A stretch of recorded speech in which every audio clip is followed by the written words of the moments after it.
Hello friends, आप सबों का ममता मिश्रा कुकिंग चैनल पे सुस्वागतम। बहुत सारा प्यार भरा वेलकम। आज मैं बनाने वाली हूँ क्रिस्पी करारी बेहद यमी पोटैटो रोस्टी, जिसे आप एज ए स्नैक्स खा सकते हैं या फिर इसकी चटपटी चाट बना करके भी इंजॉय कर सकते हैं। इस रेसिपी को आप फास्टिंग में या उपवास में भी खा सकते हैं। तो चलिए झटपट बनाते हैं इस मजेदार, सिंपल और बहुत ही टेस्टी रेसिपी को। इस रेसिपी को बनाने के लिए मैंने 3 पोटैटो लिया है और उसमें से एक एक करके सारे पोटैटो को हम छील करके पीलर से अच्छी तरह से साफ कर लेते हैं।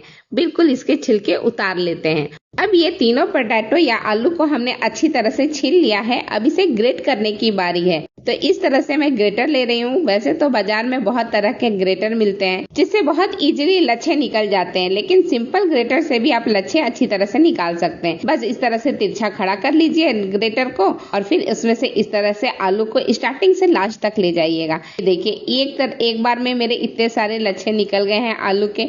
थोड़े छोटे हैं पर ठीक है, बढ़िया है, ऐसा ही हमें चाहिए। तो मैं आपको पास से भी दिखा रही हूँ कितने अच्छे लच्छे निकल करके रेडी हुए हैं। अब चलिए इस लच्छे को हम पानी में डाल देते हैं। हम थोड़ा थोड़ा लच्छा निकालते जा रहे हैं और पानी में डालते जा रहे हैं। और ये रहा हमारा सारा लच्छा, जो कि अच्छी तरह से पानी में मैंने 2 पानी धो करके निकाल लिया है।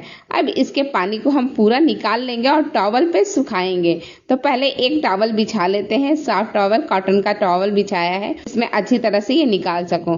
और इसके पानी को हमने पूरी तरह से निकाल करके सारे लच्छे को टॉवल पे डाल दिया है। अब अच्छी तरह से हल्का हल्का डैप करते हुए टॉवल से अच्छी तरह से पोंछ लेंगे, जिससे इसका जो एक्स्ट्रा पानी है वो निकल जाए। एकदम ड्राई नहीं करना है, पर हाँ एक्स्ट्रा जो भी पानी है वो सारा निकाल लेना है। बस ये अच्छा ड्राई हो चुका है, बहुत ज्यादा सुखाना भी नहीं है।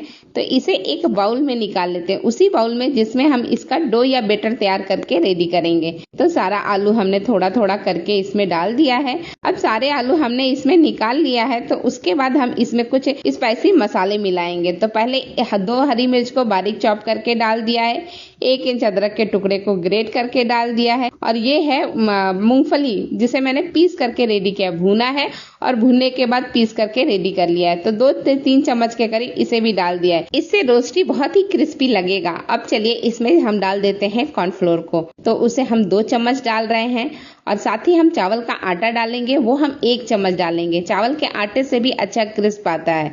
ये चावल का आटा है। और अगर आप व्रत में बना रहे हैं तो आप इन दोनों चीजों के जगह पे डाल सकते हैं राजगिरी का आटा या कोई दूसरा आटा।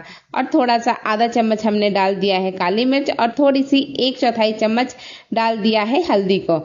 और ये 1 चम्मच में कोई भी तेल, कुकिंग ऑयल आप डाल सकते हैं, रिफाइंड ऑयल या घी भी डाल सकते हैं। और थोड़ा सा बारीक चॉप किया हुआ धनिया डाल देते हैं।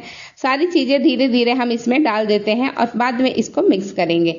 अब इसमें हम 2 चम्मच डाल देते हैं कर्ड को। गाढ़ी कर्ड डालिएगा क्योंकि हमें बहुत ज्यादा पानी नहीं चाहिए, थोड़ा सूखा रहे तो ज्यादा बेटर होगा।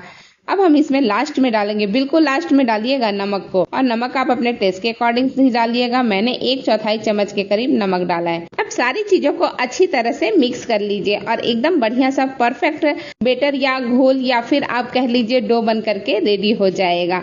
ये देखिए मिलाते हुए कुछ टाइम भी हो गया और ये अच्छी तरह से मिक्स भी हो चुका है। सारी चीजें अच्छी तरह से मिक्स हो चुकी हैं। थोड़ा सा 1-2 ड्रॉप हथेलियों में ऑयल लगा लीजिए, जिससे कि रोस्टी बनाने में हमें इजी रहे। और थोड़ा सा आप नींबू से थोड़ा सा बड़ा या जैसा भी रोस्टी आप बनाना चाहते हैं, जितनी बड़ी उतनी बड़ी आप गोला ले लीजिए और इस तरह से हाथों में अच्छी तरह से दबा दबा करके इसका एक पतला सा रोस्टी बना करके रेडी करेंगे। बहुत ज्यादा पतला भी नहीं और बहुत ज्यादा मोटा भी नहीं। हाँ, बस इतना ही ध्यान रखिएगा कि अच्छी तरह से एक से जुड़ जाए। और हमने तावा अच्छा गर्म कर लिया है, तावा को हल्का ग्रीसी भी कर लिया था। 1 रोस्टी डाल दिया है, इसी तरह से दूसरी और तीसरी रोस्टी हम इसमें डालेंगे। एक बार में मैं 3 रोस्टी बना रही हूँ। आपके तवे पे जितनी जगह हो उतनी रोस्टी आप डाल सकते हैं। और ये देखिए डालने के बाद भी आप हल्का हल्का इसको प्रेस कर दीजिएगा, जिससे थोड़ा बड़ा भी हो जाए और थोड़ा पतला भी हो जाए। पकने के बाद बहुत ही अच्छा टेस्ट आता है इससे रोस्टी में।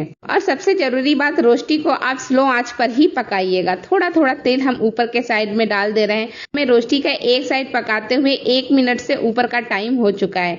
तो हम अब एक एक करके रोस्टी को पलट देंगे। बहुत सावधानी से पलटिएगा क्योंकि ऊपर का साइड अभी भी बहुत अच्छी तरह से सिका नहीं है। तो ये पहला हमने पलट दिया है। ठीक इसी तरह से बाकी के सारी रोस्टी मैंने पलट दी है। ऊपर की साइड बहुत अच्छी तरह से अभी गोल्डन हुई जरूरी नहीं है, तो थोड़ी देर जब नीचे का साइड पक जाएगा ना तो वापस से पलट करके सेक लेंगे और इसी तरह से अलट पलट करके रोस्टी बना करके रेडी करेंगे। ये देखिए एक रोस्टी अच्छी तरह से बन चुका है, मैं पास से दिखा रही हूँ।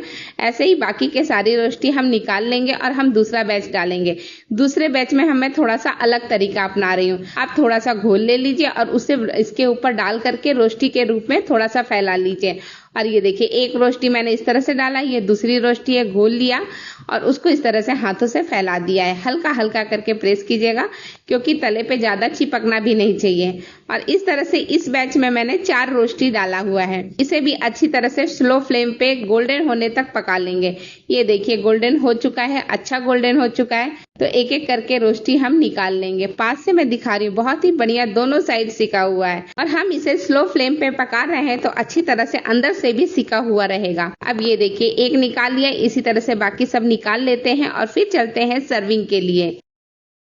ये लीजिए super tasty super yummy potato rosti बन करके बिल्कुल रेडी है। पास से इसका कलर और टेक्सचर देखिए कितनी अच्छी तरह से गोल्डन गोल्डन चिक्तियाँ पूरे रोस्टी के ऊपर आई हुई है, बहुत ही सुंदर दिख रहा है और खाने में तो ये सुपर यमी है ही, बच्चों को खूब पसंद आएगा। इसे मैंने इमली की खट्टी मीठी चटनी और धनिया पुदीने की स्पाइसी चटनी के साथ सर्व किया है। अगर आप इसे और भी ज्यादा चटपटा बनाना चाहते तो इसके ऊपर दही मसाले और मनपसंद चटनी डाल करके इसको और भी लाजवाब चाट के रूप में बना करके खाएं। इसे जैसे भी खाएंगे बहुत ही मजेदार और टेस्टी लगता है। आज की रेसिपी अगर आपको पसंद आती है तो मेरे इस वीडियो को लाइक शेयर करें। चैनल पे नए हैं तो सब्सक्राइब भी अवश्य करें। वीडियो देखने के लिए आप सबों का दिल से धन्यवाद। Thank you.